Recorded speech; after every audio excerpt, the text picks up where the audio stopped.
I hate the way you talk to me and the way you cut your hair. I hate the way you drive my car. I hate it when you stare. I hate your big dumb combat boots and the way you read my mind. I hate you so much it makes me sick. It even makes me rhyme.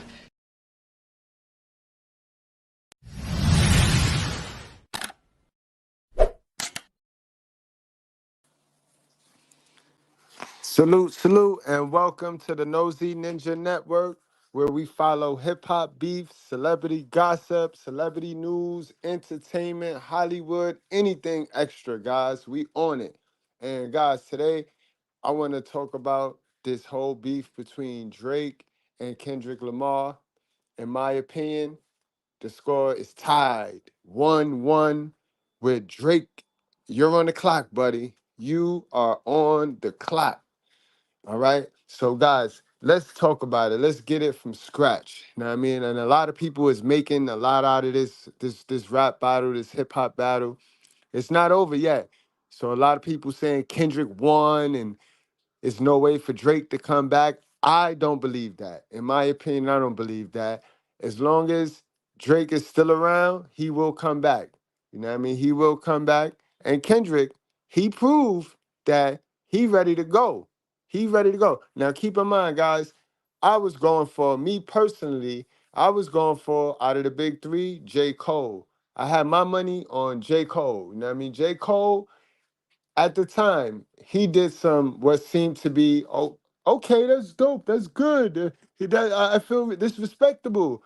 But now I bet he's wishing that he didn't do that, because you don't come out the way he came out in that 6-minute drill song and then recant. That's just not. That's now, J. Cole, you're on the clock still, J. Cole. You can't just run from this, J. Cole. So anybody and everybody will come out and slap him in the head, and until he come back, you know what I mean. J. Cole is on the clock. But now Kendrick and Drake, whew. This is getting good, guys. We're going to break down every single diss lyric today. We're going to break down every single diss lyric and all three songs. Because if I'm not mistaken, it's 3 songs that's been out. We got to take one away from Drake, because Drake can't use that AI song. He can't use that Tupac song. So, guys, let's get in. Let's get straight on into how do we get here? We also got some of the rappers, they done chimed in and gave their 2 cents. So we'll go over all of that today. But we definitely gonna leave here with a better know, if we don't know, about this rap battle right here.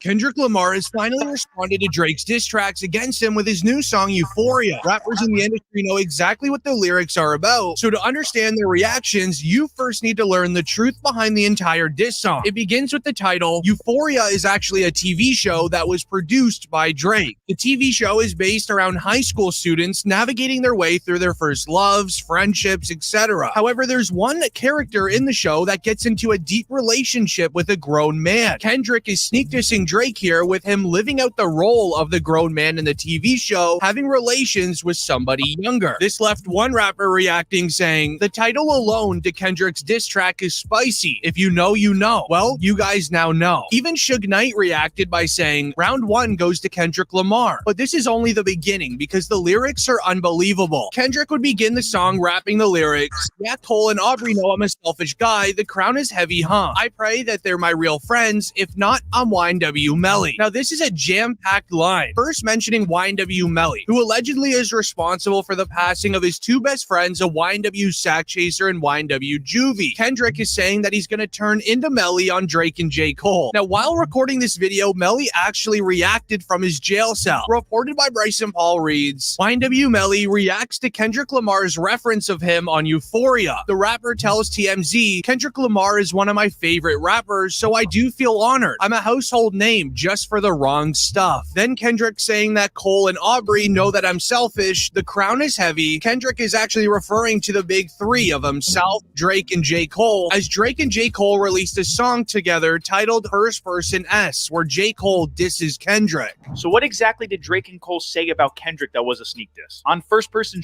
J. Cole has a bar where he says, "Everybody steppers, well F it, then everybody breakfast, and I'm about to clear up my plate." Steppers here is obviously a reference to Kendrick's most recent album, Mr. Morale and the Big Steppers, and clearing my plate likely means winning the competition for best rapper over Kendrick. And Drake in his first verse asked the question who the GOAT rapper is, and he uses a clever double entendre to say that only him and J. Cole are in the GOAT conversation, meaning Kendrick is not. J. Cole also probably has the most notable line in First Person where he says, "Love when they argue the hardest MC. Is it K. Dot? Is it Aubrey or me? We the big three like we started a league, but right now I feel like Muhammad Ali." In the next line, Kendrick would be responding to Drake's diss on his song Push-Ups. A viral tweet would share, when Drake said, "Drop and give me 50, he wasn't talking about push-ups. 50% of Kendrick's earnings go to Anthony Top Dog with the TDE label contract. Drake is literally telling Kendrick to drop music and give him 50%. That diss went viral for Drake on his song Push-Ups. In the opinions of about anyone in the music industry, you are not a number one in the game if you still give 50% of your earnings to record deals. Drake was laughing and mocking Kendrick for the fact that a veteran in the industry is still technically signed to a rookie contract. Well, Kendrick wanted to make sure to reply to that line. As in the song Euphoria, Kendrick would rap the lyrics, "Let's speak on percentages, go and show me your splits. I'll make sure I double back with you. You were signed to a guy that is signed to a guy that said that he was signed to that guy. Try to cease and desist on the Like That record. What, you ain't like that record?" As Kendrick Lamar is exposing Drake that his record deal might not be too different than Kendrick's. Now, Kendrick Lamar would not be done there. He would then go on to diss Drake for his tailor-made freestyle, disrespecting an all-time great at Tupac Shakur. Kendrick Lamar raps the lyrics, "I'd rather do that than to let a Canadian man make Tupac turn in his rest." Now, I had to change a few of the words, but you should understand the line. This is a response to Drake's tailor-made freestyle, where Drake wrote verses for an AI clone voice of Tupac and Snoop Dogg. In those verses, Drake actually disses himself and then has the AI voice rap the lyrics for Snoop Dogg and Tupac. Now, this was a huge surprise for Snoop Dogg, as it would be tweeted, Snoop Dogg reacts to AI Snoop being used on Drake's second diss at Kendrick.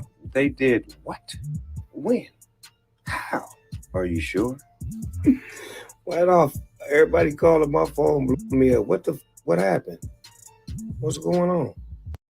Recordings just got better. I know Snoop had to been tripping. I know I would have been tripping like, hold on, what I do? What? That's crazy. This AI stuff is getting out of control, man. Out of control.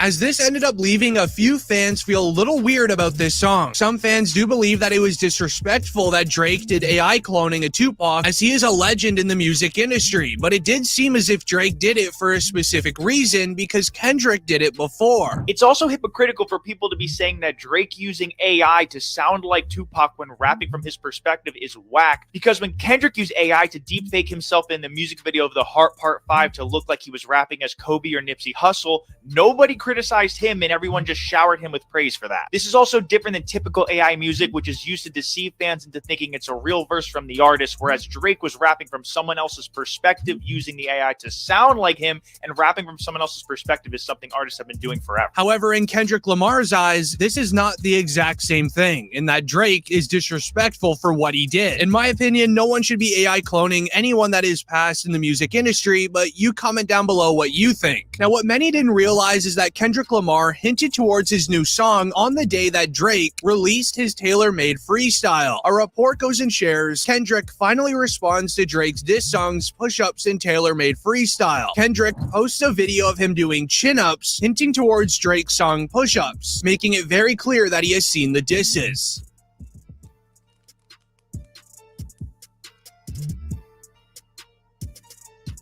However, on the song Euphoria, Kendrick Lamar also has very disrespectful lyrics towards Drake, where he goes and raps, "My first one, like my last one, it's a classic. You don't have one. Let your core audience stomach that, then tell them where you got your abs from." This is where many fans feel like Kendrick Lamar took an L. No matter your stance on Drake, he's definitely got some of the biggest songs in the world of all time. However, the end of the line speaking on Drake's abs is a reference to Rick Ross, who Rick Ross ended up revealing in his diss song towards Drake that Drake had plastic surgery done on his abs, trying to make them look a lot nicer and cleaner, but it ended up turning very bad for Drake, and they now look very awful, which is why you never see Drake with his shirt off anymore. However, what left rappers really confused is that in Drake's song Push Ups, Drake not only dissed Kendrick Lamar, but he also had a surprise diss towards J. Cole, as J. Cole released a tape titled Might Delete Later. On the tape is a track titled 7-Minute Drill, which is a diss track towards Kendrick Lamar, Future, and Metro Boomin. Right before the midnight release, however, of Future and Metro's second album titled We Still Don't Trust You, J. Cole actually deleted the diss track from his tape. There was a report that reads, J. Cole has officially removed his Kendrick Lamar diss track 7-Minute Drill from streaming services. This left many fans confused as to why he deleted it, but the answer was very clear at midnight. As the We Don't Trust You album was released, a J. Cole feature ended up getting on to the second album, making many believe that J. Cole switched sides. First, on Thursday night, fans were shocked to hear a J. Cole feature on the song Red Leather off Future and Metro Boomin's newest album, We Still Don't Trust You.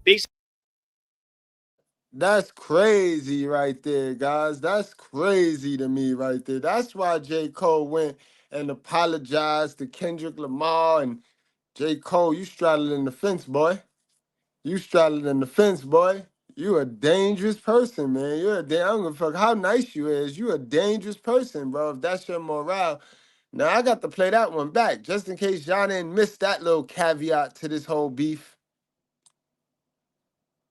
Answer was very clear at midnight. As the We Don't Trust You album was released, a J. Cole feature ended up getting on to the second album, making many believe that J. Cole switched sides. First, on Thursday night, fans were shocked to hear a J. Cole feature on the song Red Leather off Future and Metro Boomin's newest album, We Still Don't Trust You. Based on some of the lyrics, it initially seemed like J. Cole had recorded this verse after he apologized to Kendrick Lamar, but many fans pointed to this video of J. Cole saying he was in the studio with Metro Boomin months ago, and then today, Rob Markman said he confirmed with the source that the verse was recorded before Like That ever dropped. But regardless of when he recorded the verse, he still had to clear it and approve it being on the album. So after being on tour with Drake just weeks ago and then last weekend saying he didn't want to be involved in any beef, he went and did a feature on a verse with people he knew would be dissing Drake. And then we get to this afternoon where he finally removed 7-Minute Drill off streaming only after the first week sales became official. Now, Drake ended up responding to J. Cole, where he would say in his diss track, "I don't care what Cole thinks, that stuff was weak as F. Trippin', he is not easing up." But it wasn't until this one tweet went viral where everything went into crazy mode. Kendrick Lamar even sneak dissed it a little bit on his song Euphoria, but the tweet states, "Y'all didn't catch all of the disses at Drake because you guys were too worried about Kendrick." Here is another diss at Drake from Metro and Future, which seems to reference 21 Savage, saying that Future is bigger than Drake and that nobody listens to Drake in the street. Also, before the diss on the outro, Future switches up his flow with no auto-tune, basically saying that I can get up here and do what you do, but I can really rap. Now, I can't play the outro of the song due to copyright, but it is an audio track from a movie where a character is telling another character that no one is listening to a certain artist in the hood. This is exactly what Drake's new best friend, 21 Savage, said in an interview. Niggas don't be listening to Drake like that. Well, if I wasn't a rapper, I don't feel like I still would listen to Drake for real. It's just I'm a rapper, so I understand the work he put in now, how hard he go. Wait, like when you ain't no rapper, all them statistics don't mean shit. A regular street don't give a fuck about how many times you went number one, like how many. The Drake that is funny to me, right? And this is why I say you guys got to be careful what side you pick, because all of these guys were friends. All of these guys used each other. Remember, Pookie and Ray Ray, they used Chad and Tyrone just as well as Chad and Tyrone used Pookie and Ray Ray. Chad and Tyrone need that street credibility from Pookie and Ray Ray. Pookie and Ray Ray, they need that lump sum. They need that lump sum. So it's weird that all of these guys are beefing with each other when they're all on tape, all on camera, doing stuff like this. Without this man, Drizzy motherfucking Drake, there'd be no motherfucking weekend, there'd be no EXO. So please, make some fucking noise for my mentor, my brother, and my friend, Drizzy motherfucking Drake. Let's go!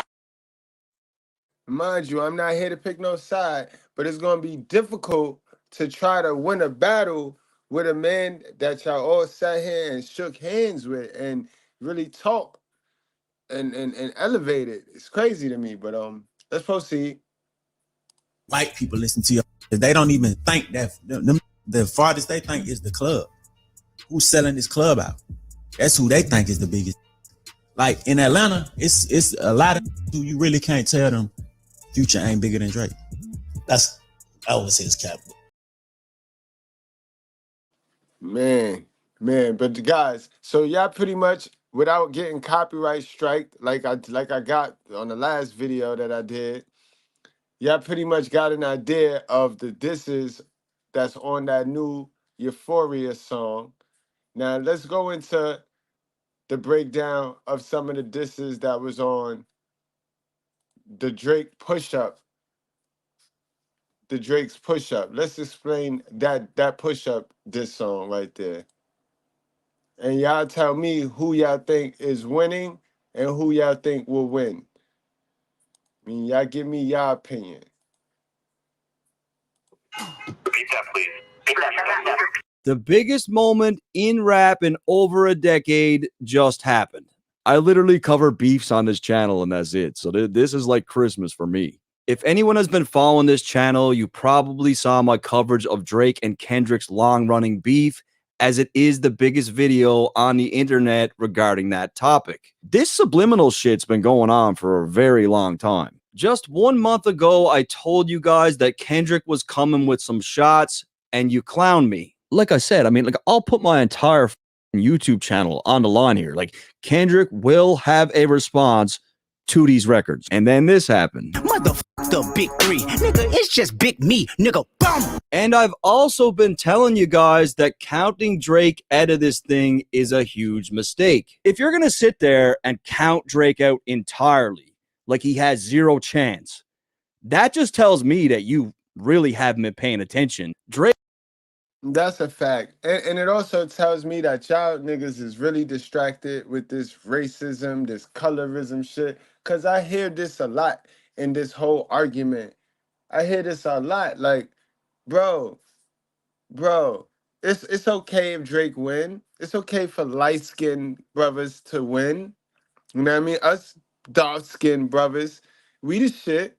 We good. We good. We good at basketball. We good at things. You know what I mean? Y'all make so much out of shit, yo. Y'all so racist, yo. Y'all got to keep the shit on what we talking about. If we talking about raps, bars, and lines for lines, punchlines, let's keep it at that. Why do color gotta be always brought into shit?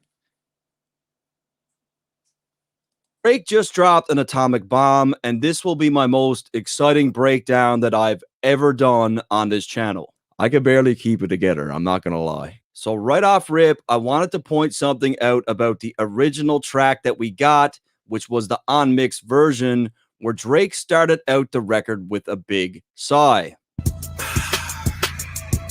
Now, this sigh was very similar to how he started off the Duppy freestyle against Pusha T. So Drake is basically acting as if this is a huge inconvenience. Now, this did get removed from the final version, and I'm not sure why he removed it, but it could be based on superstition because we all know how the Duppy freestyle played out. You are hiding a child, man. On the final version of the track, the record does not start out with a sigh, but instead the iconic Woo Kid drop. Now, I'm not convinced for 1 second that Who Kid had much to do with the actual production of this record, and I feel that it is the drop in itself where Drake is sending the message. We're talking about a man that was along for the ride with the pettiest rapper to ever live, hosting some of the most iconic tapes that were full of diss records.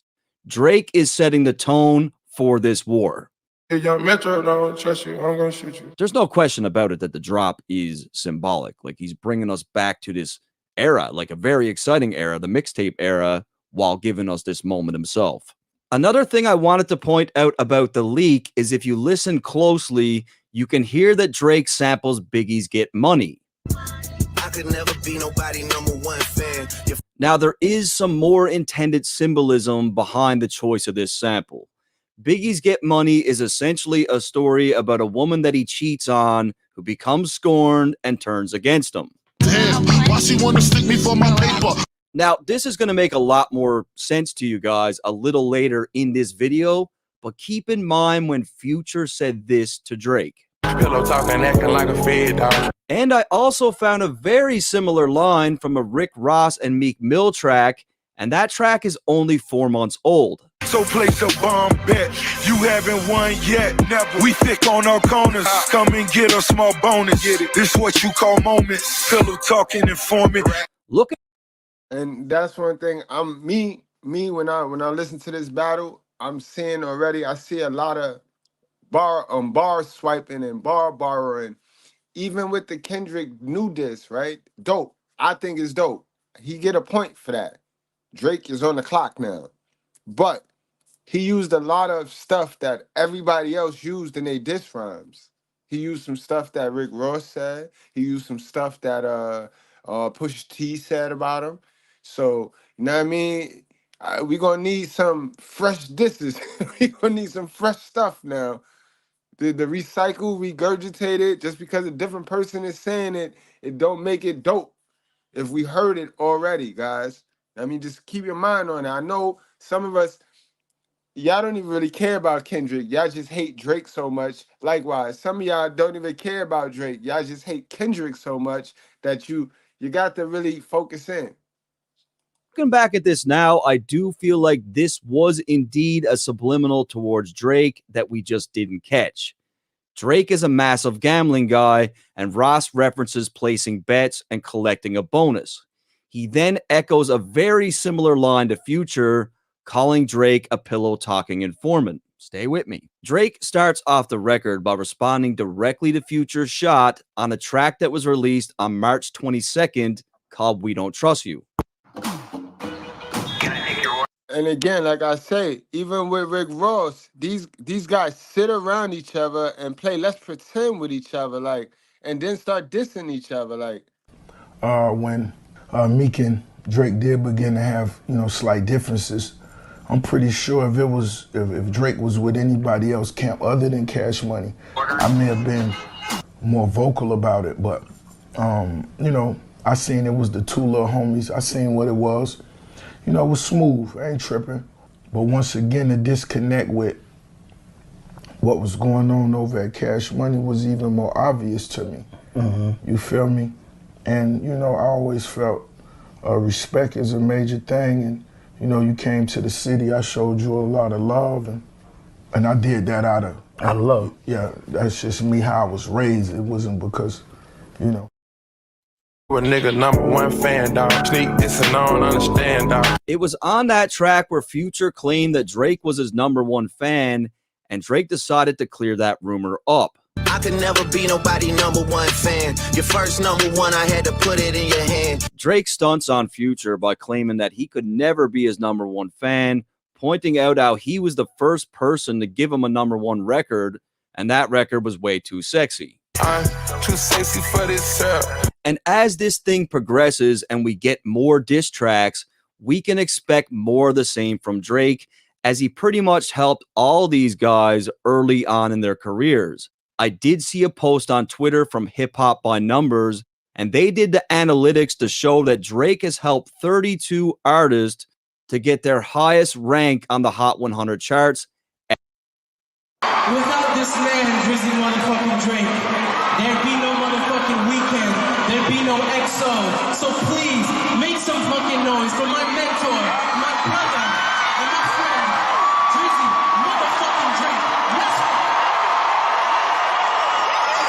At the time. So when it comes to that shit, like, Drake has a very obvious angle that he could play. Drake then points out that he's a global phenom and that these guys couldn't do numbers outside of America. You pussies can't get booked outside America for now. I'm out in Tokyo because I'm big in Japan. So we already know that the first line could not be directed at Kendrick because he is very much a global artist. When it comes to Future, he has done some. Yeah, I was about to say, hold on, I about to say, I did see some shit where Kendrick is better than Drake in Japan. In fact, Drake low in Japan, but so he wasn't talking about Kendrick with that. Couldn't have been. Traveling, but outside of a few shows, he exclusively plays at music festivals, whereas someone like Drake sells out entire standalone shows. There's just a massive difference in being able to pack out an arena in Germany where your name is the draw, like your name is on the flyer, that's it. And, you know, playing a music festival in Belgium somewhere with, 100 people on the lineup. Now, this Tokyo line might seem simple, but it has a lot of depth, and it might just be the direct cause of the tension between Drake and Future. This is a girl that goes by the name of Just Tokyo. Of course, it had to be a female in there somewhere. Why we knew it had to have been a female, right? Because he couldn't have been talking about his ticket sales in Japan, in Tokyo, because he don't got none. Drake ain't good in Japan and Tokyo. God damn it, yo. You dirty bitch! Look what you've done to my peonies! They're marigolds! Good God, I think she's right. They are marigolds. I may not know my flowers, but I know a bitch when I see one! You dirty... Simple, but it has a lot of depth, and it might just be the direct cause of the tension between Drake and Future. This is a girl that goes by the name of Just Tokyo on Instagram. Now stay with me because I'm about to blow the fucking lid off this thing. 28 weeks ago, this woman is at Drake's It's a Blur tour in Miami. Here she is posting a video of Drake performing, and here she is next to one of the trailers. Now, I can't be sure, but I do see this woman as someone that Drake invited to the show, and he probably did that for a pretty good reason. However, just a few months later, she posted a series of videos for her birthday with the caption, "Thank you to my Free Bands fam for another celebration." For those that don't know, Free Bands is Future's record label. And just a few months later, she's front and center at Future's Rolling Loud show. Here she is next to another trailer, and here she is backstage with the "We Don't Trust You" t-shirt, where she included the caption, "Enough said," with the date that the album dropped. What's even more interesting is that this woman has been linked to Future for years now. Here's a photo from 2021. So when Drake says, "I'm out in Tokyo, I'm big in Japan," just think about it. The girl is Japanese. I'm the only Japanese in the family. Boost your revenue and drive growth with Google Ads. Drake Reach high-value customers across... Future. He's saying he fucked her. Like, he's big in Japan. He gave her the hammer. Outside of that, this line wouldn't make any sense. Statistically speaking, Drake is not big in Japan. Japan is actually one of Drake's weakest markets. Now, in the case of Kendrick, he performed in Tokyo in 2023 and had the crowd singing his lyrics word for word. And I really started to realize just how big Kendrick was in places like China when a guy hit me up a few weeks ago and he asked permission to translate my Kendrick and Cole video so that he could post it on a Chinese website. And I told the guy to just go ahead and post it, like spread the love of hip hop. And I couldn't fucking believe it. He hit me back after and told me that the video is just going crazy in China right now, which blew my mind. Drake then goes on to point out that he's the hit maker that all these guys rely on. I'm the hit maker y'all depend on. Backstage in my city, it was friend zone. Drake has been feuding with a lot of rappers as of late, so this could be directed towards multiple people. In the case of Rick Ross, he reached out to Drake back in 2010 to help with his album, and that's when we got Aston Martin music. I just needed time. That track was a single on Rick Ross's Teflon Don album and was indeed the biggest single on the album. Call Drake. Call my homie Drake. Shout out to Drizzy Drake. And due to the success of that record, Ross recruited Drake again for his next album, where he chose to promote the project with a Drake feature. I'm in the condo just posted watching Miami kill. Now, the track didn't make it on the album, but he did use Drake as like a promotional tool. However, Drake would make it onto the album as he again gave Ross one of his biggest singles, Diced Pineapples. Fuck all night till things get right. That track is now a certified platinum record, and Drake would carry on to give Ross more big records like Stay Schemin' and Gold Rose. Drake is on quite a few of his biggest records, so this definitely could pertain to Ross. But this line pertains even more so to Future, as out of his 8 most successful records, Drake's name is on 5 of them. Personally, my favorite song that they ever did. Damn, man, damn. Hey, why do y'all niggas like Future, yo? You know what's crazy? I like Designer better. I like that Timmy Turner shit, man. And it's crazy because I thought that was Future this whole time, and it was that's fucked up. But oh man, y'all niggas be crazy. Y'all be worshiping that nigga. That's the simp. Yo, the simps love that nigga. That's the simp god right there, yo. Woo. With scholarships, but I mean, they got a lot of bangers. Now, as far as the line backstage in my city, it was friend zone. This could be pertaining to one of 3 people. Rick Ross was in Toronto on October 9th, 2019. Future was in Toronto for Rolling Loud on September 9th, 2022. And Kendrick was in Toronto August 12th and the 13th of 2022. And Drake did show up to that show. There was video of Drake watching from a skybox at the Scotiabank Arena. But Drake showing up to the concert is just a chess move. You won't never take no chain off of us. How the fuck you big stepping with a size 7 man's on? In the first line, Drake responds directly to Kendrick's threat on Like That when he said that he would snatch his chain. Got 2 T's with me. I'm snatching chains and burning tattoos. It's up. Drake then continues to play on Kendrick's album title, Mr. Morale and the Big Steppers, and points out how he can't be a big stepper when he's only 5'5". It's a great little punchline. I mean, he's adding a little bit of humor into the mix, and that's just all part of battling. Drake then makes it clear that he's ready for war, and he's diving headfirst into this thing. Wait, stop. Don't skip this video because I've got great news for you and your hair. If you are tired of losing... This the part with the bite, nigga, what's up? I know my picture on the wall when y'all cook up. In the second line, Drake references that his picture is on the wall when they cook up, meaning that their hatred and jealousy towards him is the only inspiration that they have to even go into the studio. Again, I've said this about Drake before, like a line like this just got Hove written all over it. Like, this is what Jay-Z used to do. He's gonna little bro you, he's gonna flex on you, he's gonna stun on you. That's Hove. Extortion, baby, whole career, you been shook up. This top, so you drop and give me 50 likes of push-ups. Hood. This line actually has a few meanings. Drake calls Kendrick an extortion baby, alluding to how Anthony Top Dog, the owner of TDE, has forced him into a shitty deal. Extortion is a tactic that is synonymous with gang culture, and Drake uses it here to reference Top Dog's ties to the Bloods.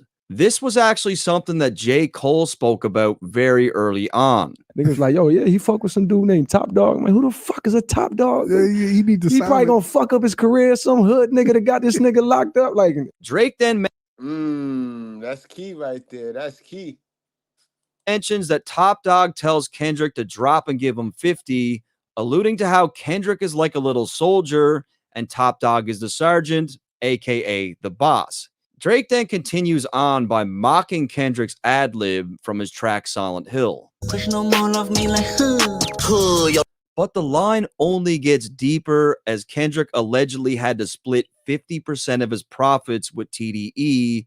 And lastly, Drake references push-ups in a literal sense where there's actual footage of Kendrick doing push-ups. That line's fire. Your last one brick, you really not on shit. They make excuses for you because they hate to see me lit. So pretty self-explanatory. Drake brings up.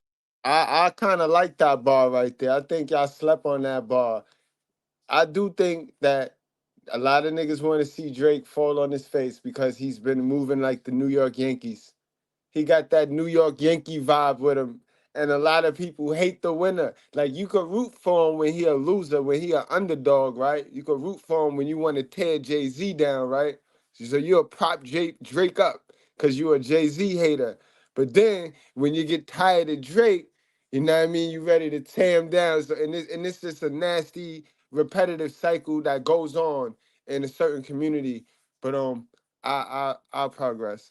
Up the fact that the album that Kendrick dropped, which took 5 years to get, wasn't received very well and is often referred to as a flop. Pull your contract, cause we gotta see the split. The way you doing splits, bitch, your pants might rip. All right, so this line is fucking crazy and everyone is missing it. First and foremost, when Drake refers to the contract and the split, he's referring to Kendrick's former TDE contract, where it's alleged that 50% went to TDE. And that is the only part of the line that people are hearing. But Drake is not just talking about the old TDE contract. Drake wants to see what Kendrick had to agree to in order to leave TDE when the split from the label happened. So again, he's playing into the whole extortion line, right? Like, what did you do to leave? Like, what did you have to agree to? I know these guys are still in your pockets. But this line is even deeper than that.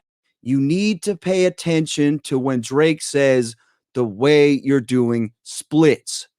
Splits meaning not just the profit sharing split and not just the split from TDE itself, but another split entirely. Kendrick addresses cheating on his wife throughout his entire last album. While after some therapy, he is still with his wife today, it seems very likely that they did split at some point. Wait a minute, that's Kendrick. That's Kendrick's wife right there. Kendrick ain't got a sister. He ain't got. Wait a minute, Kendrick ain't got a sister. Wait the fuck a minute. Cause I'm just, man, I ain't a fan of this shit right here. I ain't distracted by this shit, so I'm rocking with y'all. I'm learning with y'all. But wait up, where that picture at? Wait a minute here, because I see the angle that he taking. I saw the angle that Rick Ross took. It's similar to the angle, because, oh, man, I'll be goddamn, yo. Pack him up. This shit right here is comedy now. This shit pure entertainment, yo. You got to be fool. You can't really, truly be having your emotions attached to any one of these clowns, because they both clowns. So who hate Drake enough to go associate themselves with this clown? Guys, yo, enjoy the entertainment. Be here for the bars. Fuck the politics. Be here for the bars. Entire last album. While after some therapy, he is still with his wife today, it seems very likely that they did split at some point. By saying your pants might rip, Drake is poking at his rocky relationship in the sense that if a divorce happens, you will literally be split in two. Your pants might rip. Kendrick's wife will take half of everything he owns, just like his former label did. And all this shit is just going over heads. Like, that line is fucking crazy, guys. Like, crazy. But when niggas got too much hate in them, niggas ain't thinking. You think haters think, bro? Haters ain't got no space in their mind to think about anything creative. All they look for is ways to discredit. That's all they got time to look. They ain't got time to think, man. That was crazy right there, B. I ain't even gonna hold you. Whoever wrote that, that shit crazy. How about that? Whoever wrote that shit crazy, B. I'd hate to be the one on the back end of that bar. Facts. Whew. That was nasty, y'all. What y'all think about that bar? And did y'all catch that when y'all first heard it? About the splits? Did y'all catch that, yo? Because I didn't. That shit went over my head. I ain't even gonna hold y'all. And I used to rap. I used to be a rapper. Not stand the test of time. Drake takes the opportunity to perfectly flip this narrative by stating that, like MJ, who was the king of pop, a prince is just a son to a king. At face value, this is already a great response, but when you realize that Michael Jackson's son is also named Prince, it adds a whole other layer. It's a very calculated line. Like, people have been counting this guy out, but he's really good at this shit, guys. He is. Get more love in the city that you from, nigga. Metro, shut your whole ass up and make some drums, nigga. The first line is extremely clear, where Drake points out that he's a far bigger draw in Kendrick's own city and that he gets more love. Drake then turns his sights on Metro Boomin and gives us one of the funniest lines on the track, telling the producer to shut up and get back to making beats. However, the sunning doesn't stop there, as Metro allegedly isn't the super producer like the industry suggests. Allegedly, word in the production streets is that Metro, he's just the drum guy. For all that like super producer shit, my boy ain't the best with the melodies. That's what they've been saying. I don't know. That's what they've been saying. Every other line on this diss has multiple meanings. Yeah, I'm the sixth guy, I'm the front runner. Y'all nigga manager was Charles' little blunt runner. Drake then switches ops again and hones in on The Weeknd, who seems to surface any time that Drake's slander is ongoing. Drake starts off by claiming that he's the sixth god, he's the king of Toronto, which is the city that The Weeknd reps. The clowning then continues as Drake makes claims that The Weeknd's manager Cash used to work for Drake's man Chubbs as a blunt roller. He's basically...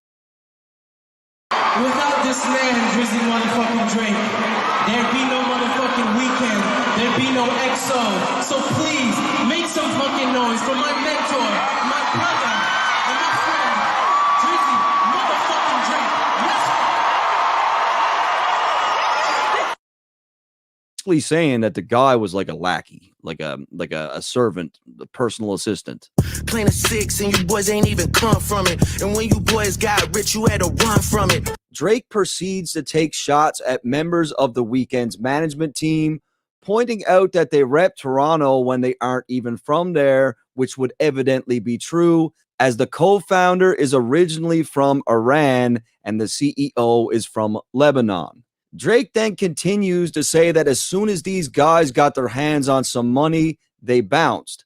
The Weeknd lives in LA, Cash XO lives in LA, and Sal. Drake continues to clown The Weeknd's manager, Cash. It's alleged that over the years, Cash would gift rappers jewelry, flights, cars, and all kinds of luxury shit. For example, here is an iced out ring that he gifted to Travis Scott.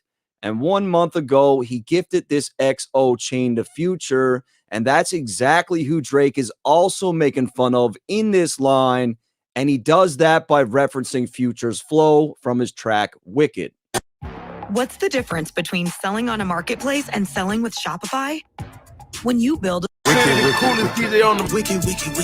I'm sick and tired of wearing this like knockoff Rolex. So if anyone wants to buy me one, feel free. I'm just gonna put that energy out there. Amazon, $80, baby. Drizzy Chippendale probably got your bitch Chanel. So again, I gotta bring it back to this Tokyo girl, as she was literally gifted some Chanel shoes, making the post the very next day after she attended the Drake concert.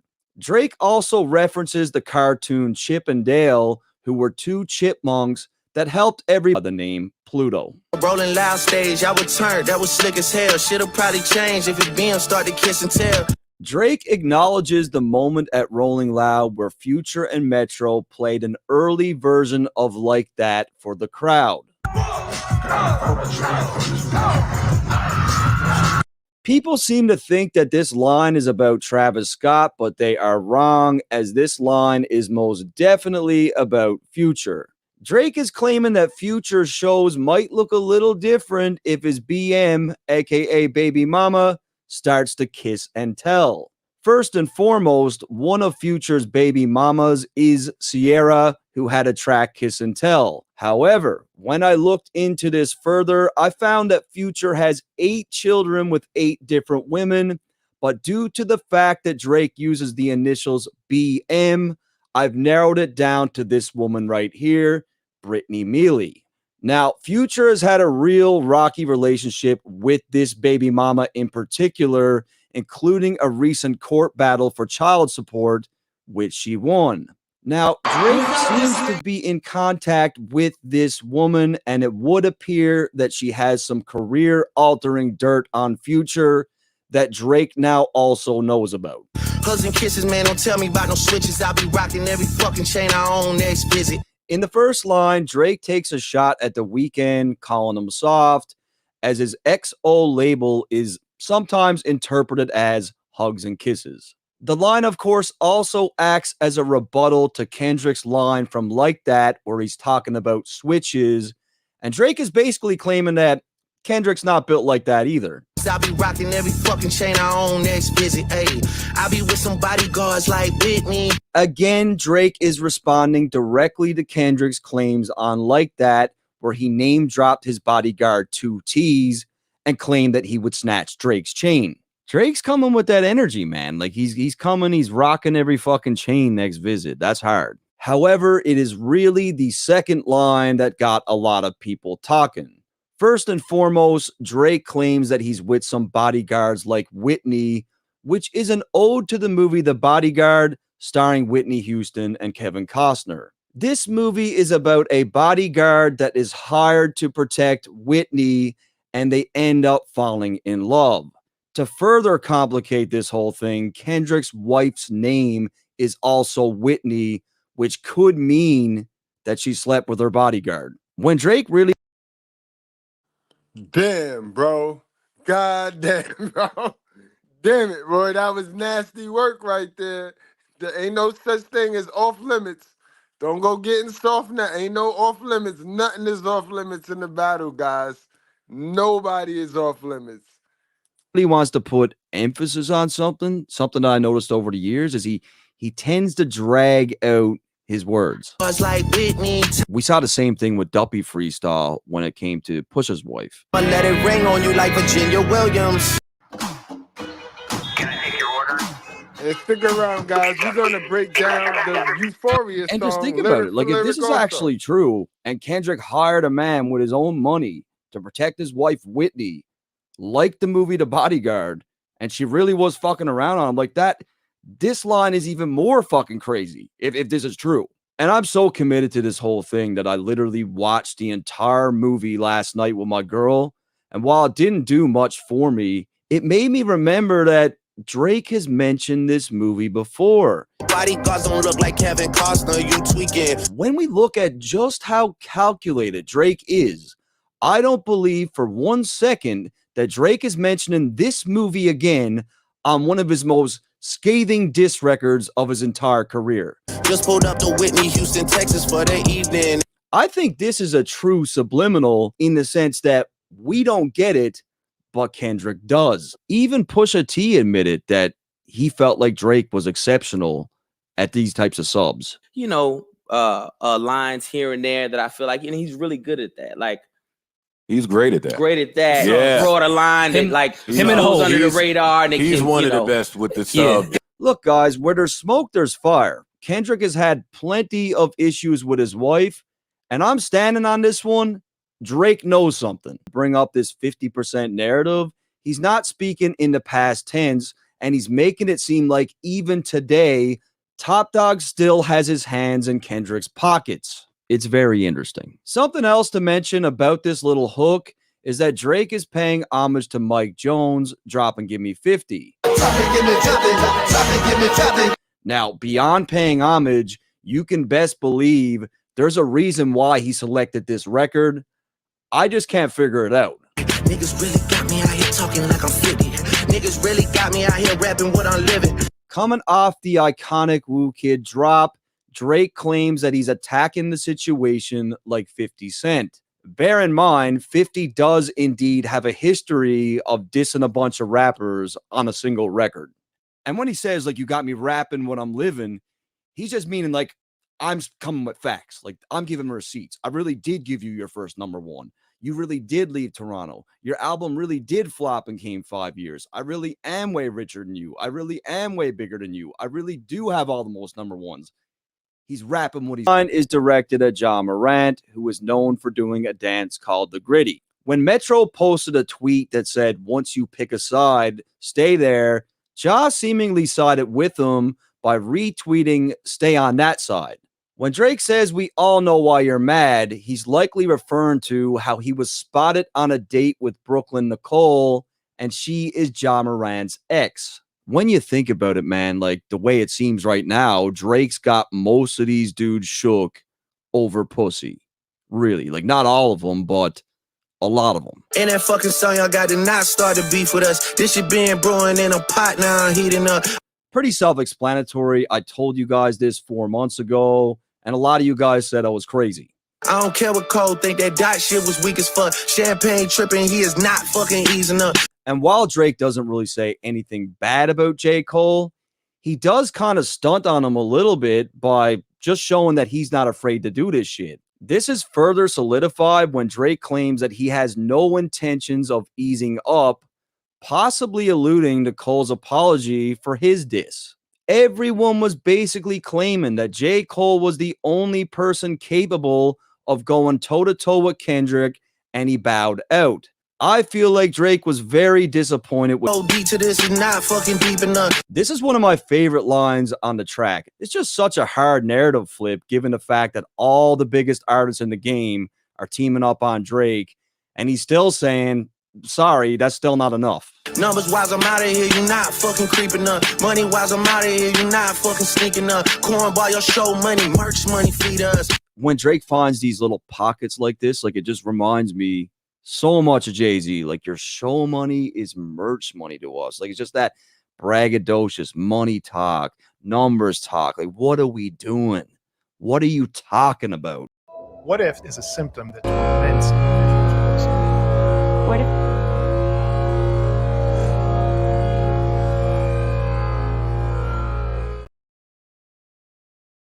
Now Drake got to lose points for that, guys. Y'all saw them fingernails right there. That right there, not culture, guys. You know what I mean? That's not culture. That's not culture, guys.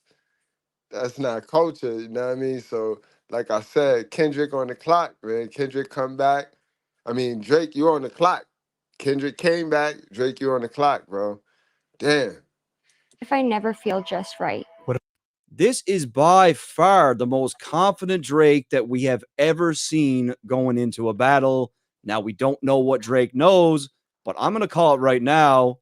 He's about to blow the fucking doors off this thing. This one's different for Drake. He's coming in different. Drake then switches it up and goes into a far more melodic flow. Drake is literally begging Kendrick to drop, which honestly tells me even more that he's got. I might just release the beginning part of this by itself just to explain the title. Now that's a fact.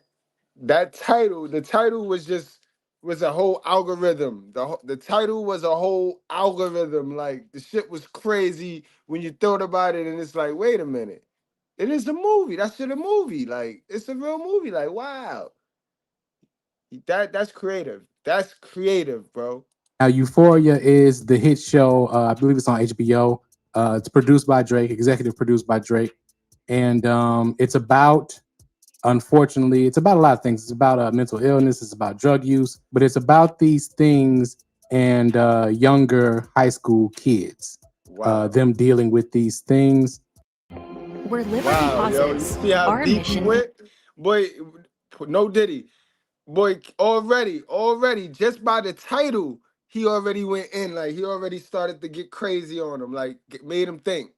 That's what rap is about. That's what hip hop is about. It's about being creative. Begins to serve legal documents in these halls. The younger high school kid thing, and of course the underage girl thing, is going to be a theme in this record. Shout out to YouTube subscriber Champ1Up, who already mentioned this in the comments to the poll I put up about how the show does sexualize young teenage girls in a over-the-top kind of way.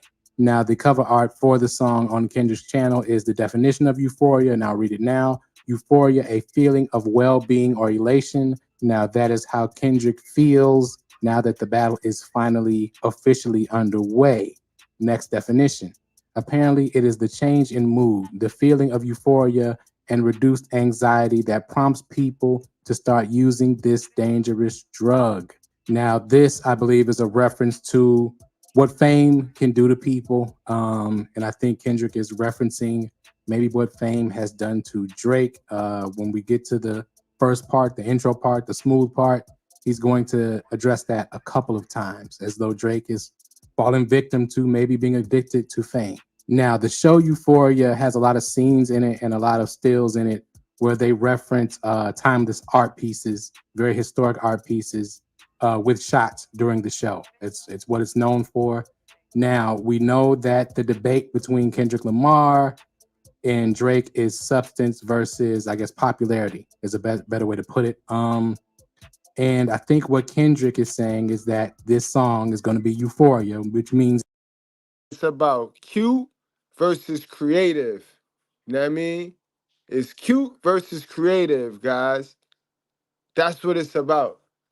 You know what I mean? That fancy entertaining bullshit versus that gritty, raw entertaining shit.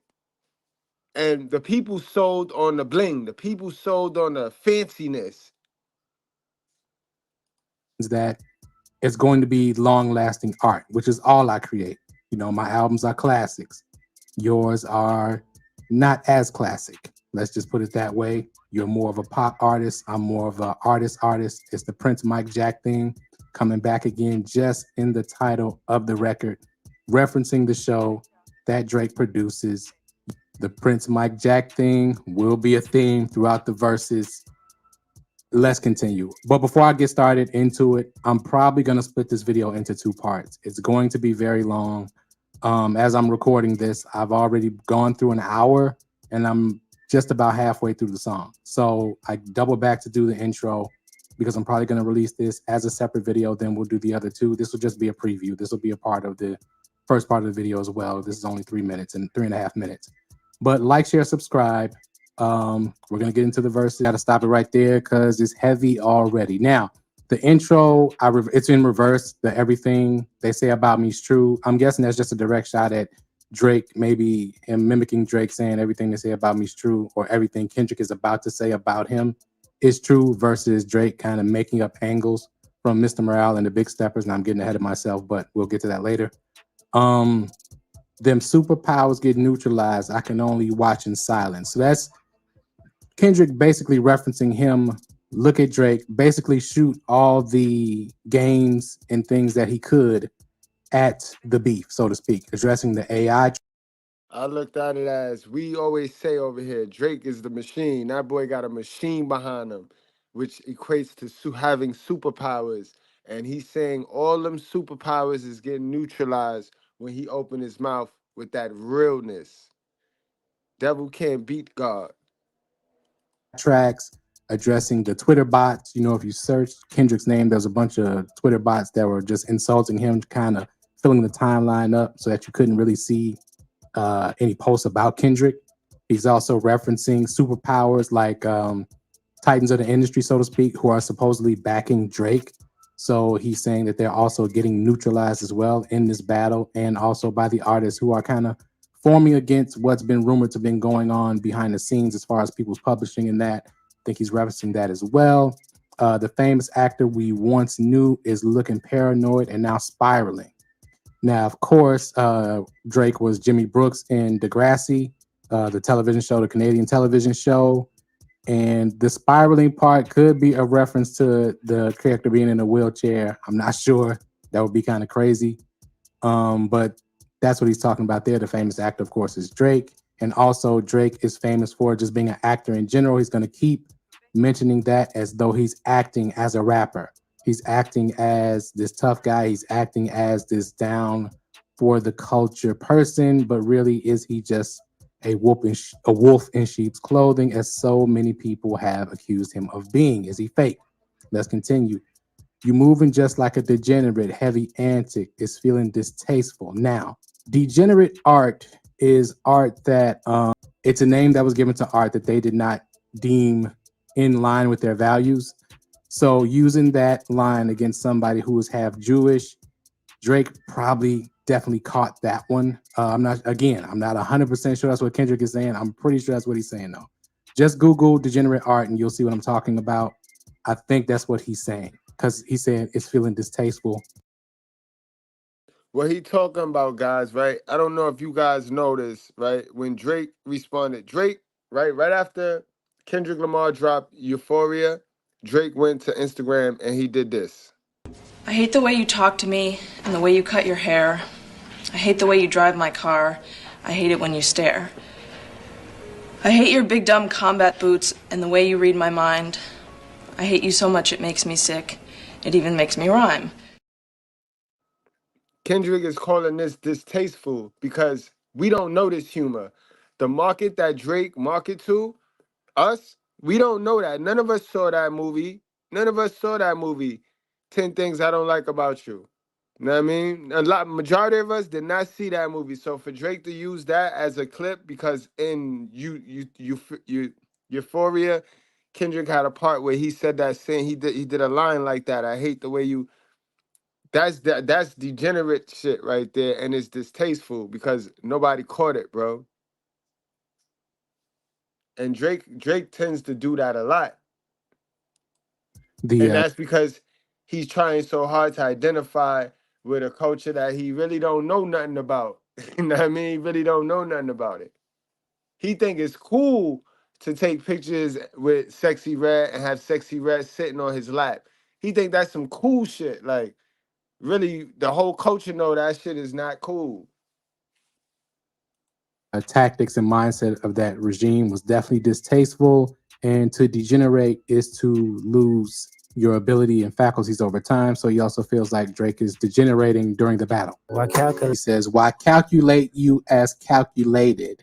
I can even predict your angles. Now that's a play on mathematics. Of course, we know angles, mathematics, why calculate you, all right? So that's wordplay.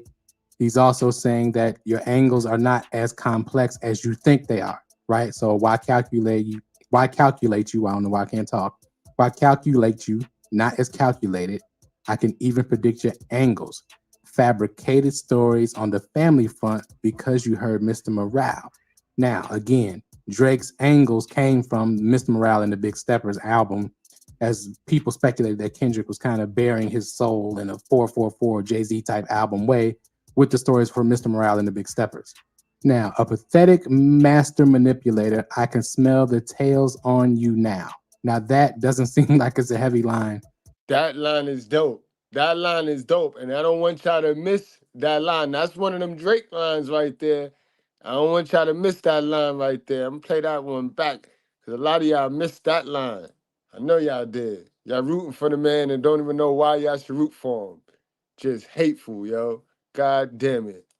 People speculated that Kendrick was kind of bearing his soul in a 444 Jay-Z type album way with the stories for Mr. Morale and the Big Steppers.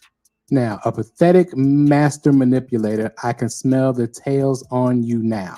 Now, that doesn't seem like it's a heavy line, but it is.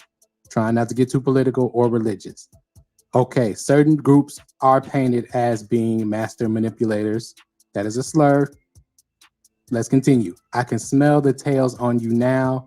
Now, that same group of people were in the past accused of, people used to say they had horns and tails.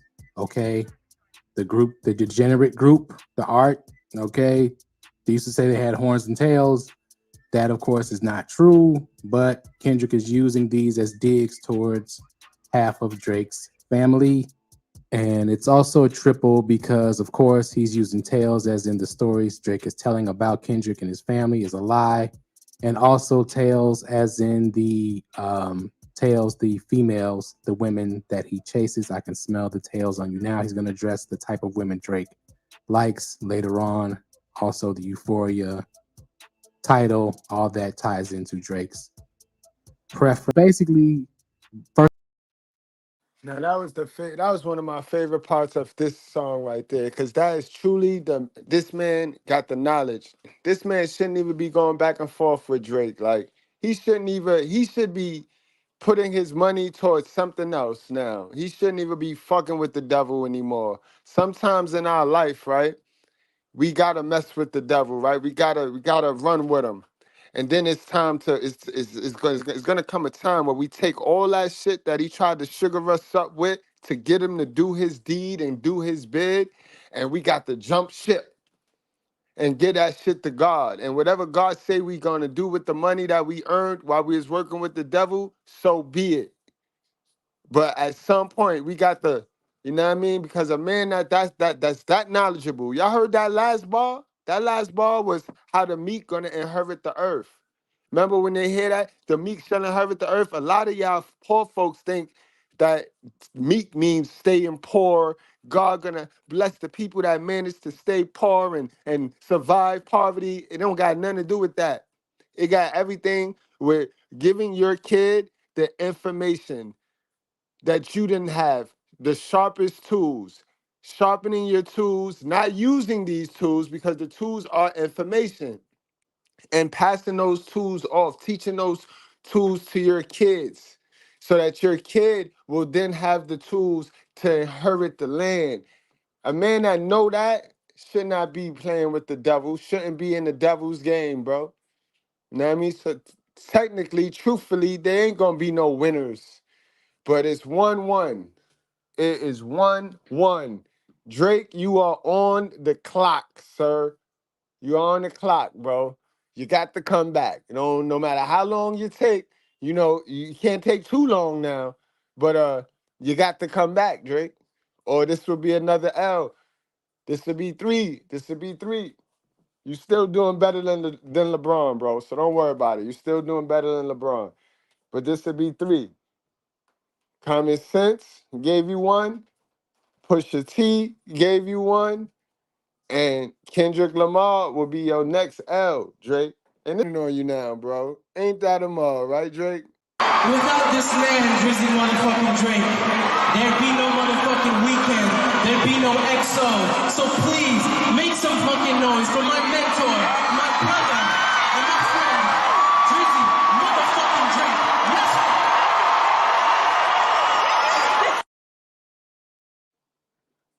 That is a fact. That is a fact. You know what I mean? Kendrick is definitely very talented.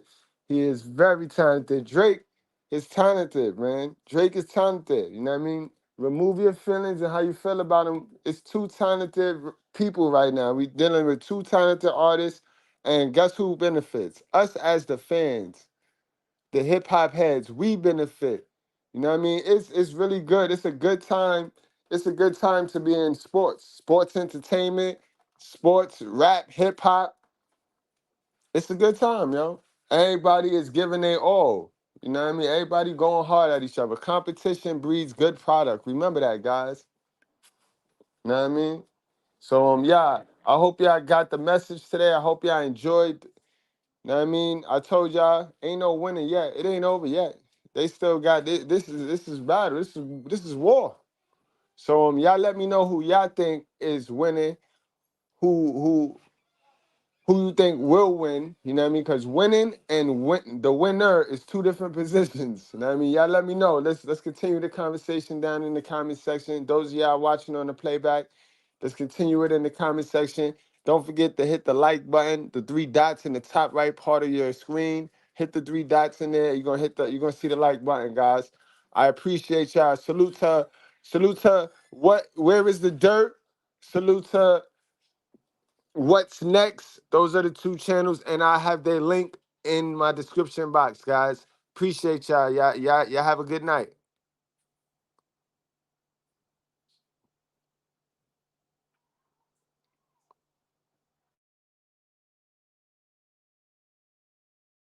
Please don't tell me you're coming here on some West Coast timing. We just heard some. It's West Side, nigga. What you mean? We just heard the Kendrick Lamar diss song. It took 17 days, but he came through. Drake up one. Drake up one? Let's go! We up 1! Yeah. Wait. So I'm gonna be real. Like, this is the problem with me, right? Is I was looking for that in the city of that King Coop, that the energy wasn't there, and a lot of things I was said, Pusha T said, and I'm gonna be real. You're not gonna get the world to to go against Drake, can't say nigga because he ain't black. Like that's too late for that. Drake, he's a Canadian, but he black. Hey, that's a fact. Hey, by the way, I got AD on the line. He severely disagree with you. 100%. No, I'm just being okay. Pusha T already said, sign to this dude, sign to this dude. I agree. Dude, right? He repeated this.